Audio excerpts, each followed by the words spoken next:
الدین الخالص.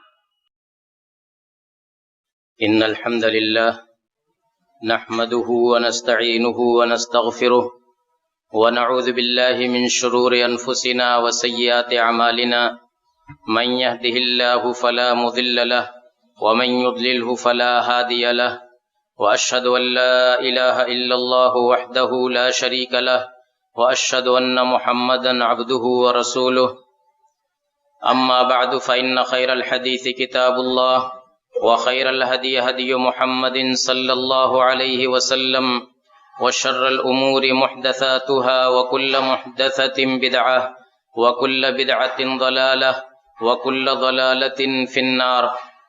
أعوذ بالله من الشيطان الرجيم. بسم الله الرحمن الرحيم. قاف والقرآن المجيد بل عجبوا أن جاءهم منذر منهم فقال الكافرون هذا شيء عجيب أإذا متنا وكنا ترابا ذلك رجع بعيد قد علمنا ما تنقص الأرض منهم وعندنا كتاب حفيظ بل كذبوا بالحق لما جاءهم فهم في أمر مريج أفلم ينظروا إلى السماء فوقهم كيف بنيناها وزيناها وما لها من فروج والأرض مددناها وألقينا فيها رواسي وأنبتنا فيها من كل زوج بهيج تبصرة وذكرى لكل عبد منيب ونزلنا من السماء ماء مباركا فأنبتنا به جنات وحب الحصيد والنخل باسقات لها طلع نضيد رزقا للعباد وأحيينا به بلدة ميتا كذلك الخروج كذبت قبلهم قوم نوح وأصحاب الرس وثمود وعاد وفرعون وإخوان لوط وأصحاب الأيكة وقوم تبع كل كذب الرسل فحق وعيد أفعينا بالخلق الأول بل هم في لبس من خلق جديد. اسلامی بھائیوں، بہنوں اور پیارے بچوں، اس دنیا کے اندر جو بھی انسان زندگی گزارتا ہے وہ اپنے لیے، اپنے بال بچوں کے لیے اور اپنے ماتحتوں کے لیے روزی روٹی کا انتظام کرتا ہے. رزق حاصل کرنا اور کمائی کرنا یہ ایک فطری اور انسانی ضرورت بھی ہے اور ساتھ ہی ساتھ ایک شرعی فریضہ بھی. ظاہر بات ہے کہ کوئی انسان اس دنیا کے اندر ہوا پی کر کے زندگی نہیں گزارتا، پانی پی کر کے اس کی زندگی نہیں کٹتی. اس کو غذا کی ضرورت ہوتی ہے، اس کو لباس کی ضرورت ہوتی ہے، اس کو علاج کی ضرورت ہوتی ہے، اس کو کہاں رہے گا ایک گھر کی ضرورت ہوتی ہے. یہ ان ساری ضرورتوں کو پورا کرنے کے لیے انسان کوشش کرتا ہے، محنت کرتا ہے. اس سلسلے میں ہماری شریعت کی کچھ تعلیمات ہیں. شریعت نے کچھ اصول اور ضوابط بتلائے جن میں سارے ضوابط کا خلاصہ یہ ہے کہ حلال طریقے سے کمائی کی جائے اور حرام طریقوں سے بچا جائے. اس سلسلے میں کچھ جو بنیادی باتیں ہیں، ان میں سب سے پہلی بات یہ ہے کہ مال کی محبت انسان کے اندر فطری ہے۔ ہر انسان جو ہے کم و بیش وہ مال سے محبت رکھتا ہے، اور ہر انسان کی یہ خواہش ہوتی ہے کہ میں زیادہ سے زیادہ مال کماؤں، زیادہ سے زیادہ مال حاصل کروں۔ یہ انسان کی فطرت ہوتی، جیسا کہ حدیث کے اندر کہا گیا ہے کہ لو کان لابن آدم وادیان من ذهب لابتغى ثالثا، کہ اگر انسان کو 2 میدان سونے سے بھرا ہوا مل جائے تو وہ بیٹھ نہیں جائے گا کہ یہاں اتنے پر اکتفا کر کے بیٹھ جائے۔ سوچئے کہ 2 بھرا ہوا میدان کس چیز سے؟ سونے سے۔ وہ تیسرے میدان کے لیے کوشش کرے گا کہ ایک میدان اور ہم کو مل جائے سونے سے بھرا ہوا۔ تو یہ انسان کی فطرت ہے۔ وَإِنَّهُ لِحُبِّ الْخَيْرِ لَشَدِيدٌ، بہت زبردست وہ اس کو محبت ہوتی ہے مال سے۔ اب ہماری شریعت نے اس محبت کو ایک ضابطے کے تحت رکھ دیا ہے کہ انسان مال سے محبت کرے، انسان دنیا کمائے لیکن جائز حد کے اندر کمائے۔ مال کمانا منع نہیں ہے، منع کیا ہے کہ حرام طریقے سے، غلط طریقے سے کمائے۔ ظاہر بات ہے کہ زندگی کی گاڑی ویسے نہیں چلے گی کسی کی۔ وہ جو توکل کی بات کی جاتی ہے، تو توکل یہ ہے کہ یہ مانا جائے کہ اللہ تعالی ہمیں رزق دینے والا ہے، رزق کی ذمہ داری اللہ تعالی نے لی ہے، لیکن ساتھ ہی ساتھ اللہ تعالیٰ نے ہمیں محنت مشقت کرنے کا بھی، کوشش کرنے کا بھی حکم دیا ہے۔ تو رزق کی ذمہ داری اللہ تعالیٰ نے لی ہے۔ قرآن کے اندر اللہ تعالیٰ نے فرمایا کہ وَمَا مِن دَابَّةٍ فِي الْأَرْضِ إِلَّا عَلَى اللَّهِ رِزْقُهَا، کہ روئے زمین پر بسنے والی ہر مخلوق کی رزق کی ذمہ داری اللہ تعالیٰ نے لی۔ اور فرمایا کہ وَفِي السَّمَاءِ رِزْقُكُمْ وَمَا تُوعَدُونَ، تمہارا رزق اور جن جن چیزوں کا تم سے وعدہ کیا گیا سب آسمان کے اندر موجود ہے۔ اور کہا کہ وَجَعَلْنَا لَكُمْ فِيهَا مَعَائِشَ وَمَن لَّسْتُمْ لَهُ بِرَازِقِينَ، کہ لوگوں اس زمین کے اندر ہم نے تمہاری روزی روٹی بھی رکھی ہے اور ان لوگوں کی بھی روزی روٹی رکھی ہے جن کو تم روزی دینے والے نہیں ہو، جن کی تم کو فکر نہیں ہے، اللہ تعالیٰ ان کو بھی، ان کے لیے بھی اس زمین کے اندر رزق کا سامان کر رکھا ہے۔ لیکن اس کا مطلب یہ نہیں ہے کہ ہم اس پر بھروسہ کر کے بیٹھ جائیں کہ جب رزق اللہ تعالیٰ نے، رزق کی ذمہ داری اللہ تعالیٰ نے لے رکھی ہے تو ہمیں محنت مشقت کرنے کی کیا ضرورت ہے۔ نہیں، جس رب نے، جس اللہ نے یہ بات کہی ہے کہ تمہاری روزی روٹی اللہ کے ذمہ ہے، اسی نے ہم کو یہ بھی حکم دیا ہے کہ ہم اس رزق کو حاصل کرنے کے لیے تگ و دو کریں، محنت کریں، کوشش کریں۔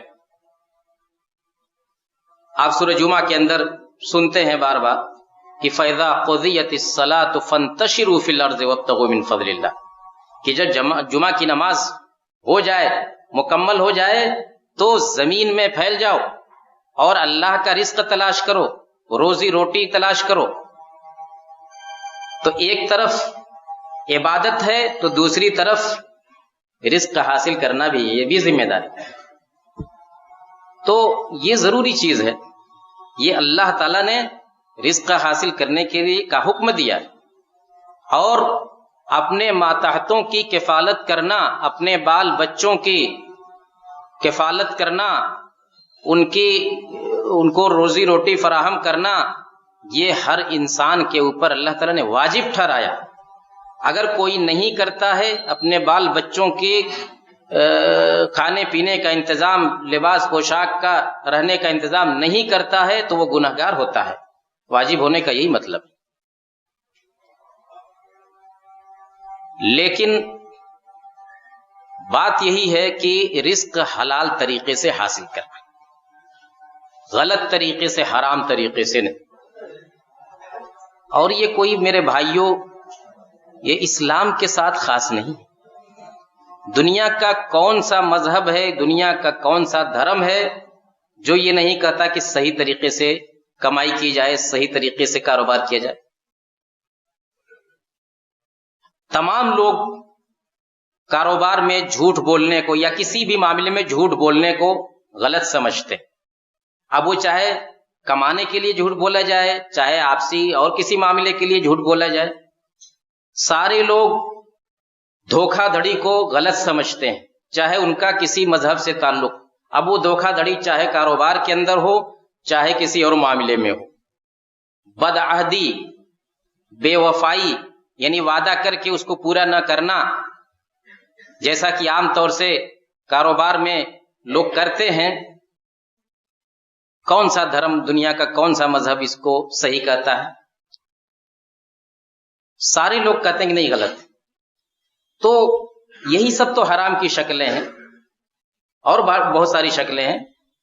تو یہ کوئی خالی اسلام کا معاملہ ہی نہیں۔ اسلام کا معاملہ صرف یہ ہے کہ اسلام نے کچھ جتنے بھی دروازے ہیں غلط طریقے اور ناجائز طریقوں کے، ان سارے دروازوں کو بند کیا، اور اسلام نے انسان کو اس دنیا کے اندر بھی ذمہ دار ٹھہرایا ہے، اور یہ بھی بتلایا کہ اس دنیا کے بعد ایک دنیا اور ہے، وہاں تمہیں اللہ کے سامنے کھڑے ہو کر کے جواب دینا ہے۔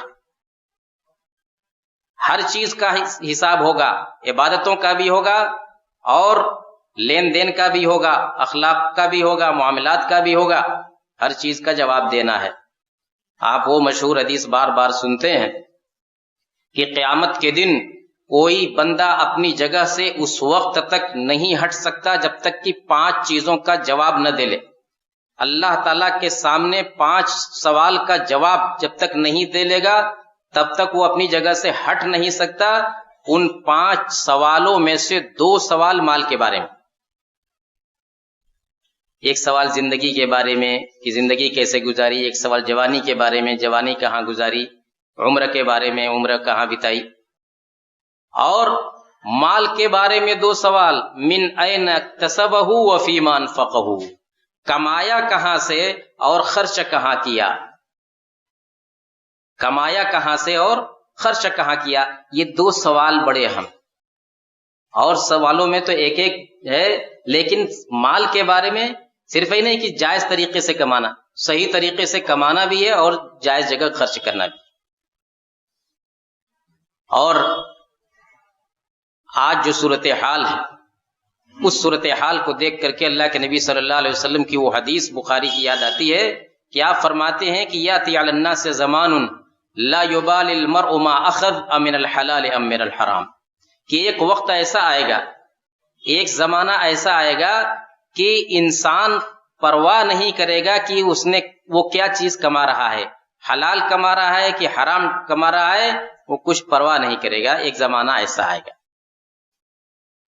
تو کہیں ایسا تو نہیں کہ ہم اسی زمانے میں جی رہے ہوں۔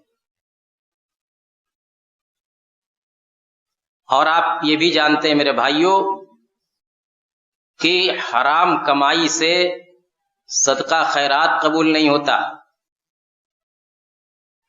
ان اللہ طیب لا یقبل الا طیبا، اللہ تعالیٰ پاک ہے، پاکیزہ ہے، اور پاکیزہ چیز ہی کو قبول کرتا ہے۔ یا ایھا الرسل کلوا من الطیبات واعملوا صالحا، رسولوں کو حکم دیا گیا کہ اے رسولو پاکیزہ چیزیں کھاؤ، حلال چیزیں کھاؤ اور اچھے عمل کرو۔ اور دوسری طرف عام مسلمانوں کو حکم دیا گیا کہ فَكُلُوا مِمَّا رَزَقَكُمُ اللَّهُ حَلَالًا طَيِّبًا، کہ اللہ تعالیٰ نے تمہیں جو رزق دیا ہے اس میں سے حلال اور پاکیزہ روزی کھاؤ۔ تو یہ ضروری ہے، اگر ہماری روزی پاک نہیں ہے، پاکیزہ نہیں ہے، حلال نہیں ہے، تو پھر ہم اس میں سے لاکھ صدقہ خیرات کریں اور لاکھ دنیا کو بانٹیں، وہ عند اللہ مقبول نہیں۔ اسی طریقے سے حرام رزق کا انجام یہ ہے کہ اس کی وجہ سے انسان کی دعائیں قبول نہیں۔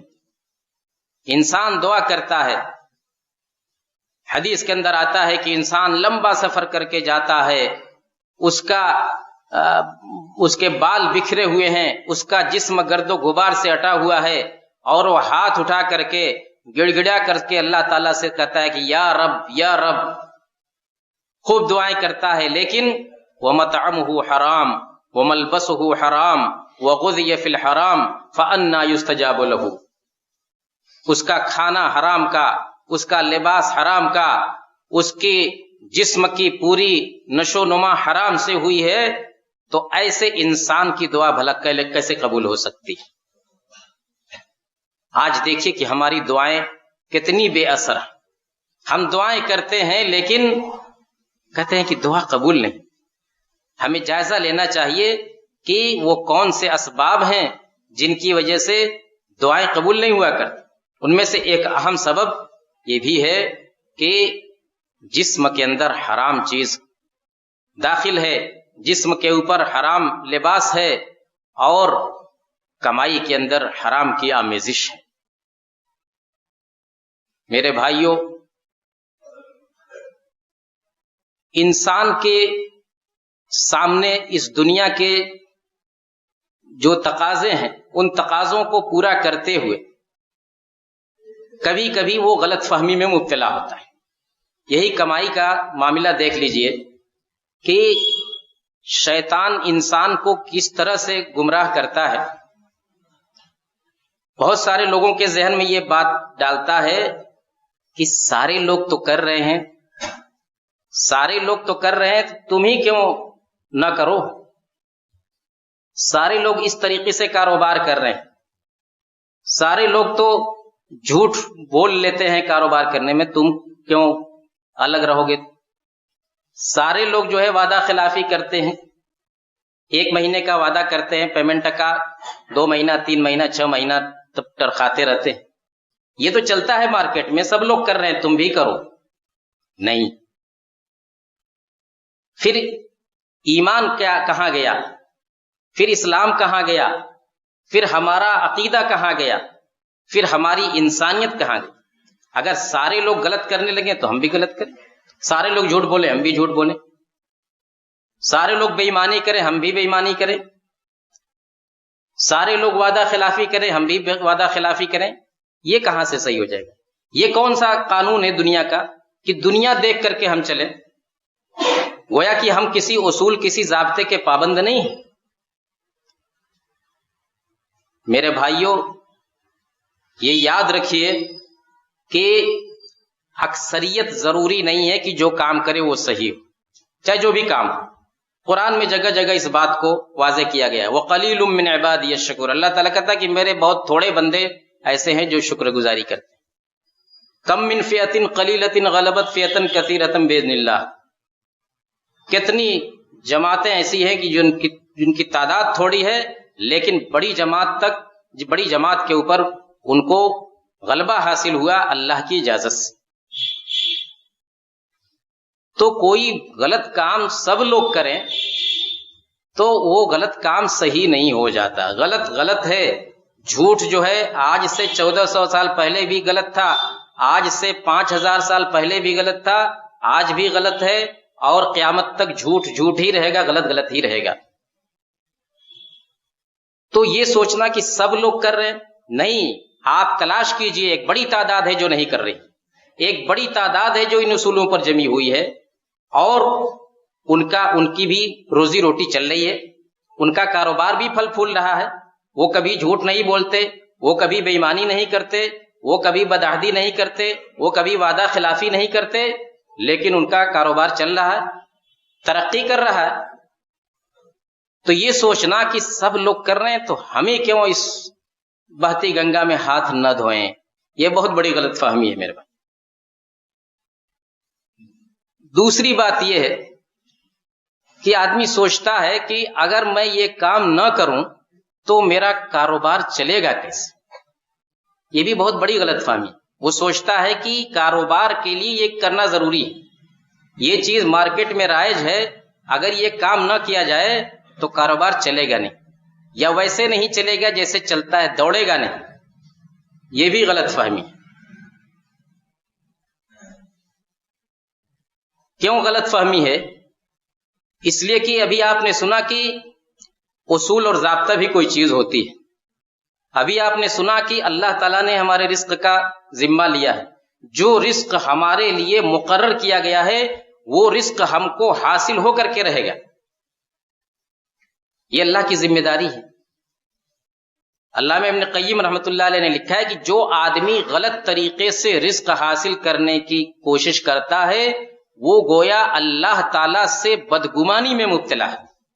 بدگمانی ہی تو ہے کہ اللہ تعالیٰ کہہ رہا ہے کہ نہیں، تمہارے رزق کی ذمہ داری ہماری ہے، ان اللہ هو الرزاق ذو القوۃ المتین، اور تم سوچتے ہو کہ غلط طریقہ اللہ کا طریقہ نہیں ہے تو غلط طریقے سے حاصل کریں، گویا کہ اللہ تعالیٰ کے اوپر تمہارا یقین پختہ نہیں ہے، اللہ تعالیٰ سے تم بدگمانی میں مبتلا ہو۔ یہ ساری چیزیں میرے بھائیوں انسان کو شیطان غلط طریقے پر لے جانے کے لیے اس کے ذہن میں اس طرح کی باتیں ڈالتا ہے۔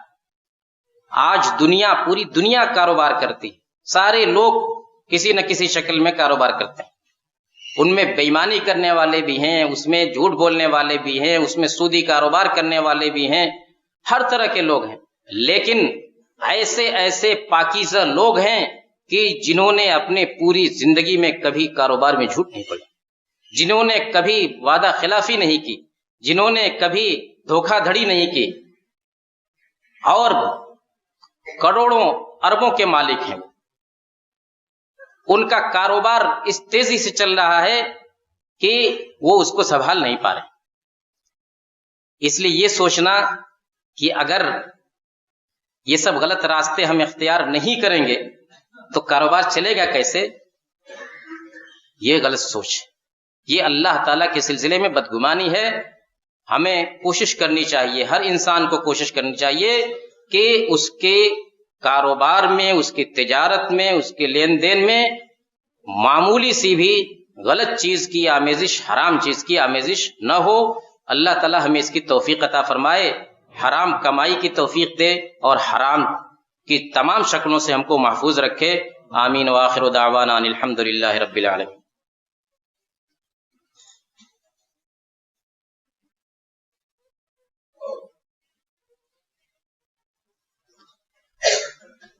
الحمد لله نحمده ونستعينه ونستغفره ونعوذ بالله من شرور أنفسنا وسيئات أعمالنا، من يهده الله فلا مضل له ومن يضلله فلا هادي له، وأشهد أن لا إله إلا الله وحده لا شريك له، وأشهد أن محمدا عبده ورسوله، أما بعد۔ یہ دنیا، جس دنیا میں ہم بستے ہیں، اگر ہم غور کریں تو اللہ کی کتنی نعمتیں ہمارے اوپر ہیں، انسان غور نہیں کرتا۔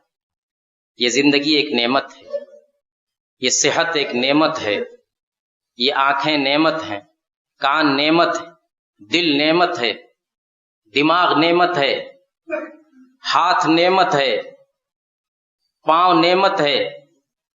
صرف جسم کے بارے میں غور کریں کہ کتنی نعمتوں پر یہ مشتمل،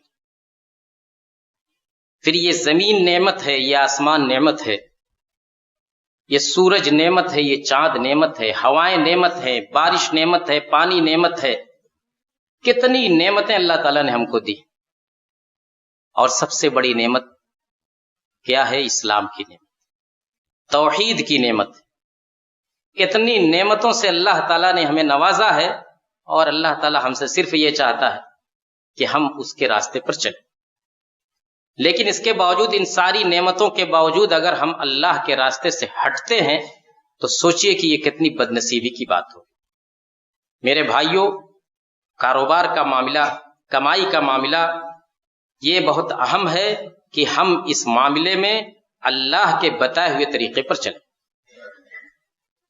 ترمذی وغیرہ کی صحیح حدیث ہے کہ اللہ کے نبی صلی اللہ علیہ وسلم فرماتے ہیں کہ لو انکم تتوکلون علی اللہ حق توکلہ لرزقکم کما یرزق الطیر تغدو خماسا وتروح بطانا، کہ اگر تم لوگ اللہ کے اوپر ویسے ہی بھروسہ کرتے جیسے بھروسہ کرنے کا حق ہے تو وہ تم کو ویسے ہی رزق دیتا جیسے پرندوں کو رزق دیتا ہے۔